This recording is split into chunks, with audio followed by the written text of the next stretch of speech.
Sejam bem-vindos ao canal Espirais de Luz. Lembrando que esse trabalho sempre vai ser um trabalho em grupo, uma equipe de médiuns que sempre inspira, que sempre traz algo de bom e com certeza a gente escolhe um tema que esteja dentro dos padrões do espiritismo, dentro dessa ciência filosófica maravilhosa que nos traz tanto conforto e com certeza abre nossos olhos para a vida, com tudo que a gente precisa, na verdade. Não é? Então, hoje o tema é espiritismo, religiosidade científica. Bom, pegando o livro do Evangelho segundo o Espiritismo, no tópico 8 do capítulo 1, a gente tem uma minuciosa explicação sobre a convivência entre duas descobertas humanas. Exato. Uma é a ciência e a outra a religião. Então, no texto diz assim, as duas são alavancas da inteligência humana. Uma revela as leis do mundo material e a outra as do mundo moral. Tendo, no entanto, essas leis, o mesmo princípio que é Deus, elas não podem contradizer-se. Se fossem a negação uma da outra, uma necessariamente estaria em erro e a outra com a verdade, porquanto Deus não pode pretender a destruição de sua própria obra. A incompatibilidade que se julgou existir entre essas duas ordens de ideias provém apenas de uma observação defeituosa e de excesso de exclusivismo de um lado e de outro. Daí um conflito que deu origem à incredulidade e à intolerância. Gente, é impossível separar a lógica da fé, como eu disse anteriormente. Exatamente isso não é absurdo ou impossível. Muito do que se sabe hoje em dia sobre a vida orgânica do planeta vem da ciência desenvolvida pelo homem, sem a necessidade de usar frases para tampar a explicação, como a famosa mistério de Deus, né? Então, assim, ele vai lá, pesquisa, procura uma explicação, apresenta essa explicação e essa explicação ela tem como ser demonstrada visivelmente para as pessoas, ser comprovada, ser tocada, enfim. Todos os processos científicos são respeitados dentro dessa evolução, dentro dessa descoberta. Mas, na verdade, o Criador ele não porta mistérios. Deus não porta mistérios, e sim, ele tem mais conhecimento do que todos nós. E o que gera necessidade de uma evolução informativa para se alcançar esse entendimento, como em todo o processo. Então, o que nos falta é informação, é observação, e às vezes também um pouco de abertura nossa mesmo, de compreender essa lógica. Então, o fato que já é confirmado pelos próprios estudos realizados pelo homem, tanto na psicologia quanto em seu racionalismo, ou seja, se não sabemos mais, é porque a mente ainda está limitada e se nega a aceitar que, se unindo a espiritualidade com a ciência material, haverá maior compreensão do que já se tem na atualidade. É interessante a gente falar sobre esse fato aí, esse fator, na verdade, por quê? Porque existe aí algo muito abnegado, muito bom, tá? Dentro desse planejamento. O que seria isso? É o seguinte, é que hoje em dia, você não trata somente o seu corpo físico, você trata o seu corpo físico e a sua mente juntos. Se o médico acha que você não está muito estável, né, psicologicamente, ele te indica ou um psiquiatra ou um psicólogo. Por quê? Se a sua mente... Já viu aquele ditado, que agora é o ditado dessa época, dessa geração, dessa década, né? Mente são, corpo são. Esse é o ditado mais famoso. E ele traz toda essa lógica de que a medicina corpórea precisa da medicina mental, ou do pensamento, ou medicina espiritual. Continuando para a gente entender, são chegados os tempos em que os ensinamentos do Cristo têm de ser completados, em que o véu intencionalmente lançado sobre algumas partes desse ensino tem de ser levantado, em que a ciência, deixando de ser exclusivamente materialista, tem de levar em conta o elemento espiritual e em que a religião, deixando de ignorar as leis orgânicas e imutáveis da matéria, como duas forças que são, apoiando-se uma na outra e marchando combinadas, se prestarão mútuo concurso. Então, não mais desmentida pela ciência, a religião adquirirá inabalável poder, porque estará de acordo com a razão, já se lhe não podendo mais opor à irresistível lógica dos fatos. É muito legal isso. Em tempos onde a maioria das doenças deixaram de se apresentar apenas como deformadoras do corpo e começaram a se apresentar como perturbadoras mentais em maior quantidade, a própria humanidade se permite buscar a solução no campo da mente, uma área que foi pouco explorada pela ciência antiga, que a princípio se detinha na pesquisa incansável do tangível, né? Do aquilo que é visível, e preferia isolar ou agrupar aqueles que apresentavam tal quadro de distúrbio psicológico e que agora somente há poucos séculos vem se esforçando mais para entender a mente humana, ou melhor dizendo, o pensamento e suas vertentes, o que está gerando uma espécie de aproximação do etéreo, perdão, com a matéria. É muito interessante a gente começar a compreender que os tratamentos médicos, os tratamentos, né, do corpo físico, eles precisam agora serem associados aos tratamentos da alma. Aí a gente tem, por exemplo, aqui agora, eu acho que a pandemia trouxe muito, né, para mais acessível, trouxe mais acesso para as pessoas em relação a esse assunto, que são, por exemplo, os tratamentos energéticos, né? Aí você tem uma constelação familiar, você tem um reiki, você tem isso, você tem aquilo. Então, várias coisas que são espiritualistas e que também contribuem para o tratamento. Então, assim, você vê que a energia deixou de ser um papo zen, daquele pessoal que vive falando sobre o espaço sideral, extraterrestre, e a energia se tornou algo mais real. E sim, de certa forma, atiçou vamos falar assim, essas pessoas que estudam, né, toda essa gama de ligação entre a matéria e o etéreo, e aí você vê, por exemplo, séries que estão trazendo, séries de TV que estão trazendo assuntos que tratam sobre isso, né, que falam sobre a existência do espírito após a morte, que falam sobre a comunicação entre energias, que fala da energia, da manipulação da energia no ambiente, da psicosfera do ser, enfim, tudo que envolve, né, essa vibração energética, o que o pensamento gera para o corpo, né? Então, hoje em dia, a gente sabe que, por exemplo, se a gente ficar pensando em uma coisa repetidas vezes, aquilo pode acontecer. Isso é interessante.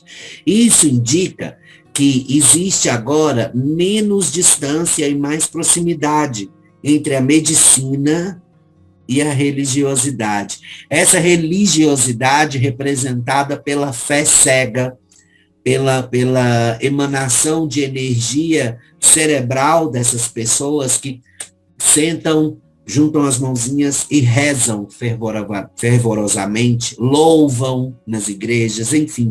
Ou seja, quanto mais pessoas unidas em termos de positividade, mais energia positiva e mais mudanças podem acontecer. Isso é interessante. A ciência e a religião não puderam até hoje entender-se. Porque, encarando cada uma as coisas do seu ponto de vista exclusivo, reciprocamente se repeliam. Então faltava com que encher o vazio que as separava, um traço de união que as aproximasse. Esse traço de união está no conhecimento das leis que regem o universo espiritual e suas relações com o mundo corpóreo. Essas leis tão imutáveis quanto as que regem o movimento dos astros e a existência dos seres. É interessante que eu vou dar até uma pausa aqui nesse ambiente aqui, porque é o seguinte, o problema todo dessa união de ciência e religião é ter a razão. É a briga pela razão.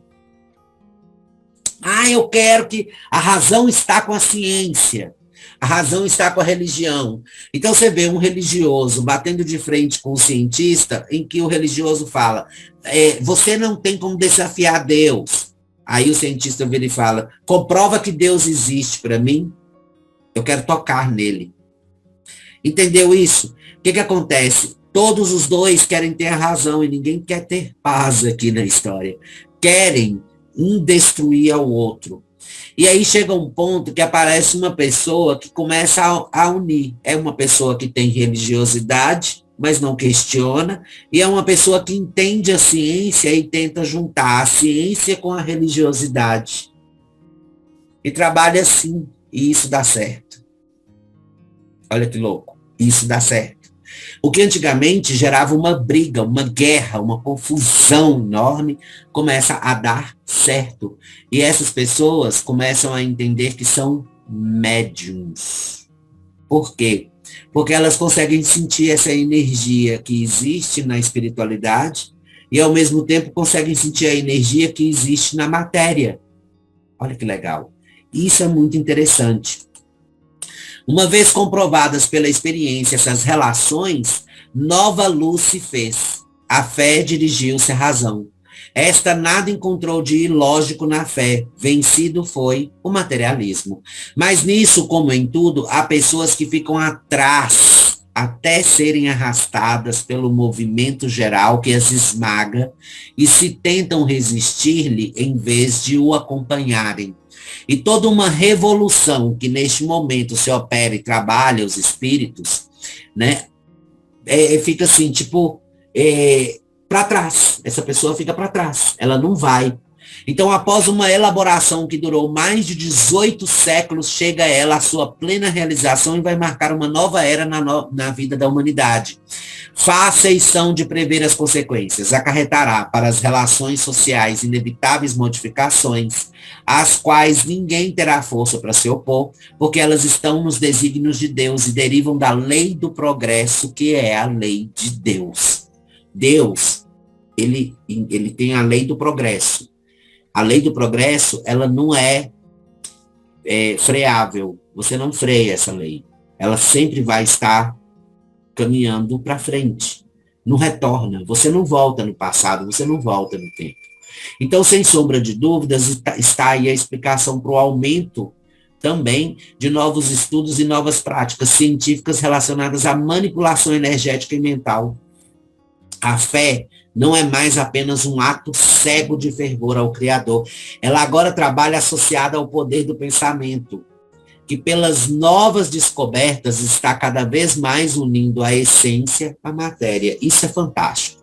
E é através do conhecimento de fatos que comprovam o quanto nossa intenção fervorosa é capaz de gerar acontecimentos ou a nosso favor ou contra nossa vontade. Então, isso tudo está acontecendo de maneira sutil e, ao mesmo tempo, está agregada a uma solução para resolver muitos dos problemas de saúde e estrutura social que vivemos na atualidade. Graças a Deus, né? E digo mais, quem não consegue acompanhar essa revolução acaba no esquecimento.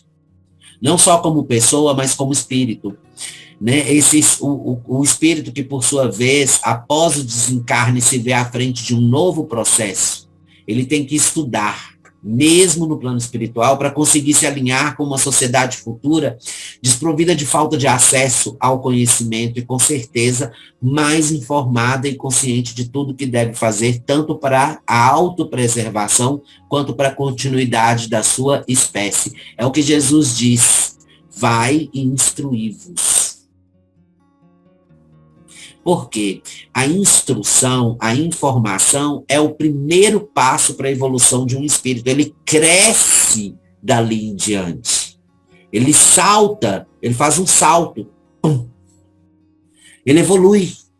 Ele começa a entender ao seu redor as coisas. Não existe mais uma coisa que é assim, aquilo é mágico, sabe? Até os próprios mágicos falam, não existe uma mágica que do nada as coisas acontecem. O que existe é o conhecimento que aquele mágico tem para ele poder manipular toda vamos falar assim, a ilusão visual que você tem. Olha que legal. É interessante demais quando você compreende isso. Bom, portanto, a gente tem que lembrar que não há religiosidade sem ciência e não há fé sem lógica. Isso é um fato. Sempre nós vamos ter a ciência ligada, essa religiosidade aí, gente, ela é a religião vamos falar assim, entre parênteses, a religião, ela foi criada, monitorada e impulsionada pela humanidade para ser algo mágico. E aí nós chegamos no ano de 2022, né? Mais ou menos o quê? Com muito tempo depois de 1856 para cá, que Kardec lançou o Livro dos Espíritos, nós temos aí uma evolução enorme da humanidade. A gente tem que agradecer muito a Allan Kardec por trazer essa obra, porque essa obra ela pode não ter sido estudada pelos católicos, pelos protestantes e tudo, mas essa informação ela invadiu o seio social de tal maneira que ela trouxe novos conceitos, ela fez a pessoa pensar, ela fez os seres encarnados pensarem, ela fez com que os grupos de espíritas movimentassem com as informações que ele tem, mesmo em outras castas religiosas. E ela trouxe a ideia de que essa religiosidade em si, ela tem que saber ser empregada. O que é a sua fé, o que é uma prece, o que é o contato que você tem, a fluidez que você tem através da sua energia com a espiritualidade, com o seu Criador, com todos aqueles que estão ao seu redor. Então, é interessante você descobrir que o Espiritismo é uma filosofia científico-religiosa. E que dentro desse fundamento, a sua fé se torna lógica e não algo inexplicável sem motivo. Por quê? Porque você vai conhecendo as ferramentas que você tem. E é através, olha, de novo, eu vou falar 1000 vezes. É através da informação e do conhecimento que nós assimilamos que nós evoluímos. Se você estuda um assunto específico sobre uma área, você consegue ser especializado nisso. Então, você se torna um catedrático no assunto. Você entende sobre aquilo. Então, quando você entende sobre aquilo e alguém chega e fala qualquer barbaridade, entre aspas, né? Qualquer coisa que não é aquilo, a explicação não é aquela, e a lógica não é aquela, e você sabe disso, você chega e fala, não, mas não é assim. É assim, assim, assim, porque eu estudei isso. Aí a pessoa, não, vamos provar. E você vai lá com a pessoa e vocês fazem aquela prova física. E a pessoa vê que você tem razão. Então, assim, não é porque você tem razão, porque você brigou pela razão. Na verdade, você tem razão porque você detém o conhecimento. E uma das coisas que Deus detém é o conhecimento de tudo. O homem gosta de brincar de Deus, mas ele não respeita essa individualidade. E ele precisa respeitar isso. Entender que, com o tempo, ele pode, Jesus falou, vós sois deuses. Significa que nós temos a capacidade de compreender em determinado momento, através da evolução, todos os assuntos que são necessários para nós e que são necessários também para o universo. É por isso que a reencarnação se torna algo lógico, porque com uma vida só no planeta, além do plano espiritual estar abarrotado de espírito que já morreu desde o início do planeta, não ia ter nem espaço para a gente andar, na verdade, as experiências seriam em vão. A coletividade, a pluralidade de vidas, ela associa você a um conjunto de obras que juntas se tornam o que você é. É aquela coisa assim, eu já nasci sabendo algo. Todo mundo aqui já nasce sabendo de algo. Todo mundo já nasce com uma propensão para o bem ou para o mal. É incrível isso. Quem muda isso é você mesmo. Então, procure entender que espiritismo é religiosidade científica. É Deus bem explicado. E é tudo isso movimentando ao seu redor. Então não há necessidade de você destratar um religioso. Você só tem que compreender que aquele religioso ainda não entendeu o quanto a ciência também é importante dentro da religião. E o quanto essa religiosidade diminui a frieza que a ciência traz com tantas explicações lógicas e palpáveis. E não explica, na verdade, de onde vêm as nossas essências. Então, tem que se unir aí. Vamos orar para que essas mãos se unam e que a gente tenha um processo de regeneração revigorante no futuro do planeta Terra. Eu acho que está bem explicado. A única coisa que eu vou pedir para vocês, curtam a página no Facebook Espirais de Luz e vai no YouTube, se inscreva no canal, ativa o sininho, porque tem palestra lá, é só você tanto, assiste todas, comenta, deixa seu comentário, se gostou ou se não gostou, não tem problema, o importante é você ouvir. Ouça, aprenda e cresça sempre. Até a próxima, muito obrigado, beijos de luz.